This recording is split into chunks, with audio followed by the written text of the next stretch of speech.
നിങ്ങളിപ്പം കണ്ടത് എൻ്റെ വീട്ടിലെ പുളിമരാട്ടോ. അപ്പം പണ്ടൊക്കെ പുളിമരത്തിന് പുളി ഉണ്ടാക്കി ചെറുപ്പത്തിലൊക്കെ ചെറിയ പുളി ആയി വരുന്ന സമയത്തൊക്കെ നമ്മൾ നല്ലോണം കഴിക്കും, അല്ലേ, നല്ലോണം തിന്നും. ഉപ്പും കൂട്ടിയിട്ടൊക്കെ തിന്നലുണ്ട്.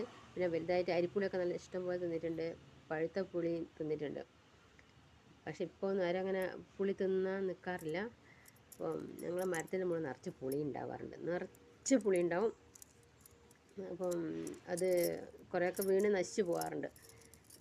നമ്മൾ ആവശ്യമുള്ള മാത്രം പെറുക്കി ഉണക്കി വെക്കുന്നല്ലാണ്ട് കൂടുതലായിട്ട് നമ്മൾ എടുത്ത് വെക്കുന്നില്ലല്ലോ. അപ്പം നമ്മൾ എല്ലാ കൊല്ലവും ആരുടെയെങ്കിലുമൊക്കെ വേണമെന്ന് ചോദിക്കാറുണ്ട്.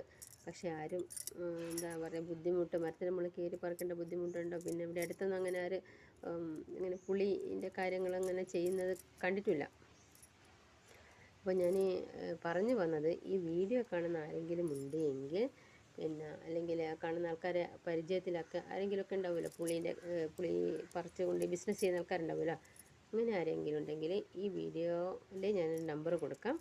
ആ നമ്പറിലൊന്ന് കോൺടാക്റ്റ് ചെയ്താൽ മതി. നമ്മൾ ഡീറ്റെയിൽ ആയിട്ട് കാര്യങ്ങൾ പറഞ്ഞു തരും കേട്ടോ. അപ്പം ഇത് പറമ്പിലിങ്ങനെ വീണ് നശിച്ച് പോകുന്ന കാണുമ്പോൾ നമുക്കൊരു സങ്കടമല്ലേ. അപ്പോൾ അങ്ങനെ ഒരവസ്ഥ വേണ്ടാന്ന് വിചാരിച്ചിട്ടാണ് ഞാൻ ഈ വീഡിയോ ഒന്ന് ഇടുന്നത്. ആരെങ്കിലും ഉണ്ടെങ്കിലൊന്ന് കോൺടാക്റ്റ് ചെയ്യാം.